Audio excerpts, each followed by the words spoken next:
Bapak, Ibu, saudara-saudari sekalian, dan anak-anak yang terkasih, kita sampai di hari Senin 9 Mei, Pekan Paskah yang keempat. Marilah kita awali dengan tanda kemenangan Tuhan acara renungan kita hari ini. Dalam nama Bapa dan Putra dan Roh Kudus. Amin. Renungan akan diambil dari Injil Yohanes bab 10 ayat 1 sampai dengan 10. Gembala yang baik. Aku berkata kepadamu, sesungguhnya siapa yang masuk ke dalam kandang domba dengan tidak melalui pintu, tetapi dengan memanjat tembok, ia adalah seorang pencuri dan seorang perampok. Tetapi siapa yang masuk melalui pintu, ia adalah gembala domba. Untuk dia, penjaga membuka pintu, dan domba-domba mendengarkan suaranya. Dan ia memanggil domba-dombanya masing-masing menurut namanya, dan menuntunnya keluar. Jika semua dombanya telah dibawanya keluar, ia berjalan di depan mereka, dan domba-domba itu mengikuti dia karena mereka mengenal suaranya. Tetapi seorang asing pasti tidak mereka ikuti, malah mereka lari daripadanya, karena suara orang-orang asing tidak mereka kenal. Itulah yang dikatakan Yesus dalam perumpamaan kepada mereka. Tetapi mereka tidak mengerti apa maksudnya ia berkata demikian kepada mereka. Maka kata Yesus sekali lagi, Aku berkata kepadamu, sesungguhnya akulah pintu ke domba-domba itu. Semua orang yang datang sebelum aku adalah pencuri dan perampok, dan domba-domba itu tidak mendengarkan mereka. Akulah pintu. Barang siapa masuk melalui aku, ia akan selamat, dan ia akan masuk dan keluar dan menemukan padang rumput. Pencuri datang hanya untuk mencuri dan membunuh dan membinasakan. Aku datang supaya mereka mempunyai hidup dan mempunyainya dalam segala kelimpahan. Demikianlah sabda Tuhan. Terpujilah Kristus. Bapak, Ibu, saudara-saudari sekalian, dan anak-anak yang dikasihi Tuhan, budaya gembala di Indonesia saat ini sudah sulit didapati.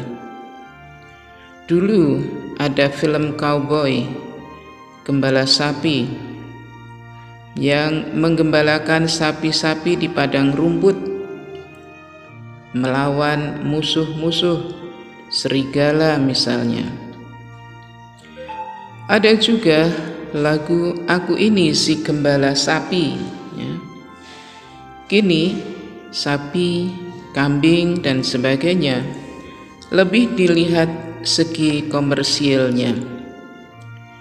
Di NTT misalnya, sapi diliarkan di padang luas, dan ketika dibutuhkan, mereka harus dengan susah payah menangkap sapi itu. Di tempat lain, sapi dikandangkan, diberi makan banyak-banyak supaya digemukkan. Sesudah digemukkan, lalu ia dijual sebagai seekor sapi ataupun disembelih. Dagingnya dijual di restoran-restoran elit. Zaman Yesus, saat lahirnya sampai wafatnya, masih didapati gembala-gembala sapi, gembala-gembala domba, entah mereka upahan, entah pun mereka pemilik. Ada relasi antara domba dan gembala, maka mereka saling mengerti.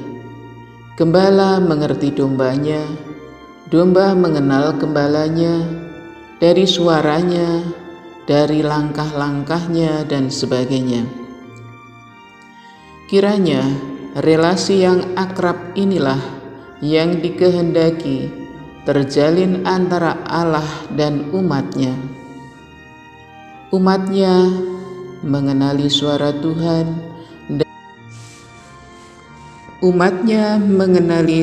Tuhan dan mengikutinya. Allah berfirman lewat kitab suci, lewat bimbingan imam, lewat khotbah dan sebagainya, dan kita mengikutinya, maka kita akan selamat. Perlu keterbukaan hati dan pikiran kita untuk itu. Pertanyaannya adalah, bila manakah diri kita meluangkan waktu untuk mendengarkan firman Tuhan dengan membaca kitab suci dan dengan tenang membiarkan Allah bersabda kepada kita? Marilah kita membaharui diri, lebih tekun membaca kitab suci, lebih tekun berdoa secara pribadi. Bulan ini adalah bulan Mei yang didedikasikan kepada Bunda Maria. Kita berdoa rosario secara pribadi atau dalam keluarga atau dalam lingkungan kita. Marilah berdoa.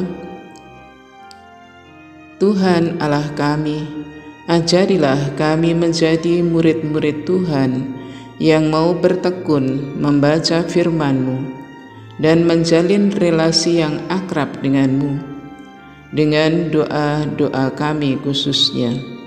Demi Kristus pengantara kami. Amin. Dalam nama Bapa dan Putra dan Roh Kudus. Amin. Bapak, Ibu, saudara-saudari sekalian, dan anak-anak yang dikasihi Tuhan, terima kasih Anda sudah mendengarkan renungan ini. Semoga bermanfaat. Salam dalam belas kasih hati Yesus yang Maha Kudus, dan sampai jumpa lain kesempatan. Berkah dalam.